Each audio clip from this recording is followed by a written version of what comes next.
Olá a todos e todas, nós estamos aqui na Fenaló com o doutor Irapuan Santana, ele que é sócio do escritório Barroso Fonteles, Barcelos Mendonça Advogados. Nós vamos falar sobre, ele deu uma palestra, sobre a cultura da empresa, se está de fato alinhada com as questões de inclusão e diversidade. Então, doutor, seja muito bem-vindo. Muito obrigado. Eu vou começar perguntando para o senhor o seguinte: tem um levantamento da revista Forbes que mostra que quase 50% dos entrevistados, no caso dessa pesquisa, relataram ter vivido situações incoerentes com a cultura de diversidade das empresas em que atuam. O que pode ser feito, então, para evitar que isso se multiplique? Quer dizer, já é uma realidade, mas para evitar que se perpetue, que se multiplique. Primeiramente, dizer que é um prazer estar aqui hoje para falar sobre uma questão que é muito importante, que, em se tratando de Brasil, se torna ainda mais importante. A gente está falando de pelo menos 56% da população brasileira quando a gente está falando de pessoas negras, né? E aí, se a gente for falar de mulheres, que é mais de 50% também, e outras minorias ou grupos minorizados, a gente vai entender que, na verdade, a ideia da meritocracia, de como compor a cada empresa, ela é colocada de uma maneira diferente. A meritocracia é para os outros e para os nossos amigos a gente coloca quem a gente quer. E é importante a gente estar falando sobre isso na Fenaló, que é a maior feira que a gente está trazendo sobre escritórios de advocacia, empresas de advocacia e no direito, que no final das contas sempre foi construído como uma elite. Então é sempre quem é amigo de quem que acaba sendo incluído. E para a gente mudar uma cultura que foi construída por séculos, é muito difícil. Então, de fato, geralmente você prega uma coisa e acaba fazendo outra. Já é um avanço, a empresa está pregando pelo menos diferente. Mas o que eu acho que a gente precisa fazer, não é o que a gente pode, o que a gente precisa fazer é cobrar. Obviamente que o colaborador de determinada empresa, o colaborador de determinado escritório, ele por si só não pode fazer muito. Porque se ele reclamar, ele vai embora. E o pouco que ele tem, ele acaba perdendo.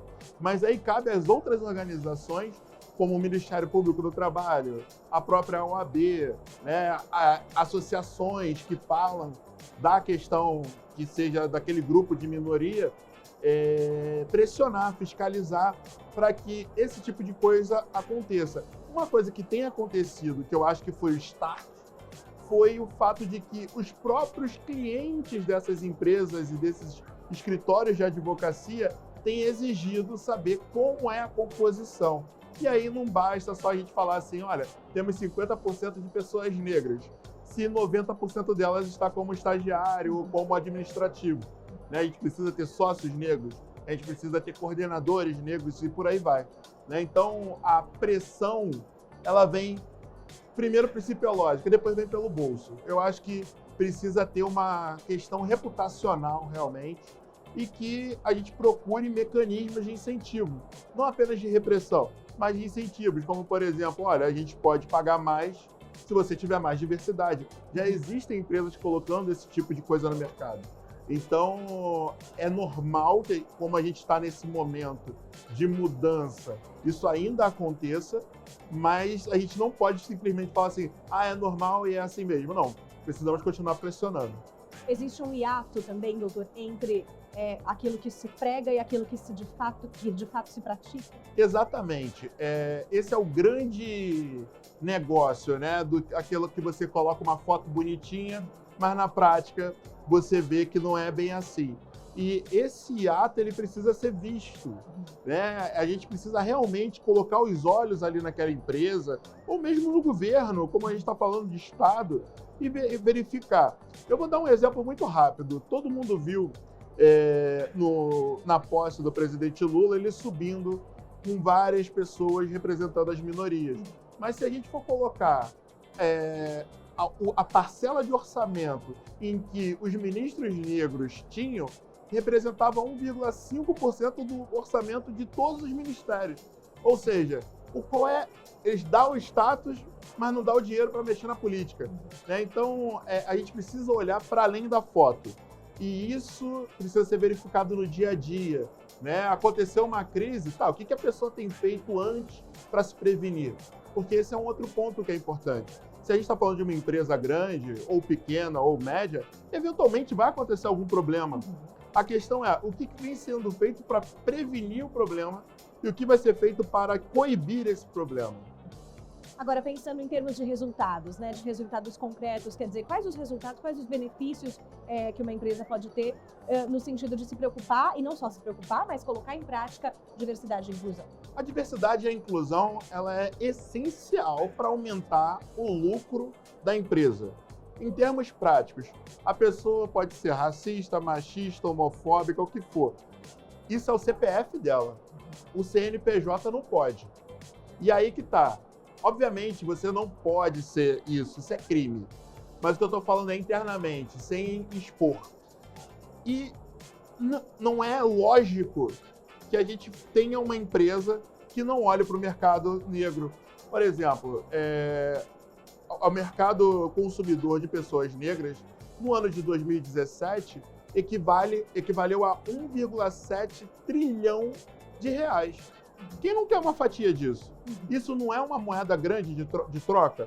Quando a gente for pegar, por exemplo, uma fatia de uma fatia, no ramo dos brinquedos, que movimenta bilhões de reais por ano, a gente tem o ramo das bonecas negras, que não tem. A gente não tem bonecas negras com grande... geralmente são bonecas de pano, não só aquele bebezinho que é super realista. Existe um lucro represado ali que só pode se dever ao racismo. E aí o que acontece? Se você não se comunica com a comunidade negra, você não consegue pegar o dinheiro dela que ela está disposta a pagar. E é isso, assim, você tem um lucro represado, então você que está assistindo, pegue esse lucro represado e invista em bonecas negras, invista na comunidade negra. Um exemplo muito grande é o Shaquille O'Neal, o ex-jogador de basquete da NBA. Ele assinou a marca de um tênis, só que o tênis custava $200.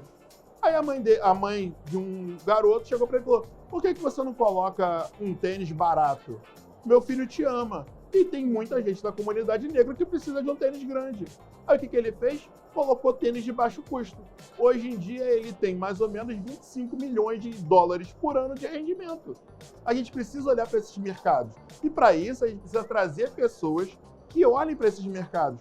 Mas isso não é só para lucro da empresa. A gente consegue fazer com que o Brasil se desenvolva. Não existe um país desenvolvido que exclua mais de metade da população. Isso não existe. Né? Então, quando você está trazendo a pessoa para dentro, você trouxe uma pessoa que mora na periferia, essa pessoa vai ganhar, vamos lá, R$5 mil, ela não ganhava nada. Ela vai começar a gastar na comunidade dela. Aí vai num açougue. Aí o açougue daqui a pouco está precisando contratar uma outra pessoa. E você começa... cadeia, né? Exatamente. Além da família dela, mas todo mundo que está nesse entorno. É isso. Então a gente torna esse ciclo virtuoso, esse ciclo vicioso num ciclo virtuoso, em que todo mundo ganha. Você aumenta a fatia do seu bolo, né? Não fica restrito aquilo ali. Todo mundo ganhando, todo mundo vai comprar da sua empresa e você vai ganhar ainda mais dinheiro. Né? Então, só existem coisas boas quando você fala em incluir de verdade. Mas aí tem um outro parêntese para colocar nisso, que é a inclusão não pode ser, em princípio, você trazer a pessoa e ela que se encaixe nas regras da sua empresa. Ela que se vive. Na química, a gente fala da síntese, em que dois elementos diferentes se juntam para transformar em uma coisa nova.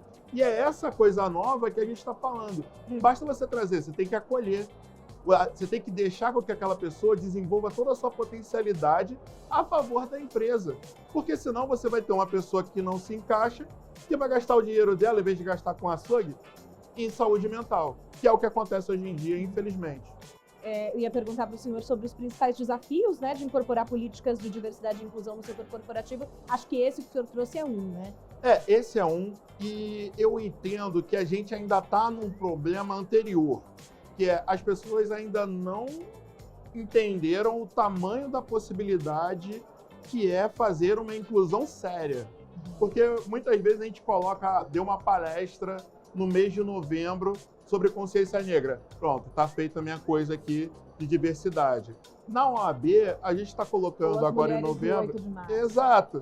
E aí, por exemplo, na OAB, lá como presidente da Comissão de Igualdade Racial, eu estou trazendo um congresso, que vai ser no dia 21 de novembro, uma palestra, são 6 palestras, falando sobre coisas completamente diferentes do racismo, mas só com palestrantes negros. Então a gente vai falar de reforma tributária, a gente vai falar de herança digital, a gente vai falar de orçamento público, a gente vai falar de análise econômica do direito, tudo Cada com profissionais negros. E aí, é essa coisa de que fica tudo nichado. Mulher vai falar de machismo, negro vai falar de racismo, a comunidade LGBTQIA+, vai falar de homofobia. Quando a gente precisa ser reconhecido como capazes também de falar das nossas coisas que a gente estudou para ser. A gente vive o racismo, mas a gente não é só racismo, né? Então, eu acho que quando a empresa começa a entender isso, é um primeiro ponto de partida que precisa haver. E é uma outra coisa, porque quando a gente fala assim, poxa, por que não teve negro na palestra sobre tributário? Ah, a gente não achou. Não, a gente mostra na prática, né? Então, são esse tipo de coisa que acontece. E também vem por outro lado, como a régua está muito baixa, que não tem ninguém fazendo absolutamente nada direito, qualquer coisa vira um projeto de diversidade e inclusão. Quando, na verdade, a gente precisa de dados empíricos, de pesquisas e de métricas para que esse tipo de coisa aconteça, né? Então, são alguns desafios que a gente tem pela frente, mas que a tendência é de que, conforme a gente mais olhar para esses problemas, esses pontos de atenção, mais soluções a gente vai trazer.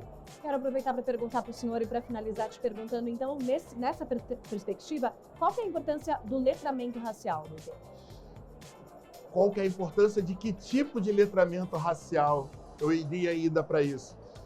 O letramento racial é super importante, a gente entender, a gente partir do princípio que, olha, vamos partir da base, o racismo existe. Tem muita gente que ainda não entende isso, né? Então, eu acho que partir da base é importante. Agora, mais importante também, ou tão importante quanto, é como que a gente vai fazer esse letramento? É através da culpa branca? É através de falar que o problema está dentro de uma entidade que a gente não consegue definir? Porque, por exemplo, quando a gente fala da teoria crítica racial, que surgiu nos anos 80, já tem estudos da psicologia mostrando que se uma pessoa negra lê um texto falando sobre, com base na teoria crítica racial, ela perde 15% da autoconfiança dela. Porque se o problema está na estrutura e no sistema, nada do que ela fizer vai fazer diferença. Então, o como também é muito importante, porque no final das contas você pode acabar prejudicando a pessoa que você quer proteger, né? Então, o letramento racial ele é super importante, mas também é muito importante a gente saber quem são as pessoas que vão fazer esse letramento racial, porque você não pode comprar, você não pode comprar uma coisa que pode piorar aquilo que você está achando que está fazendo bem. Perfeito. Muito obrigada. Eu que agradeço.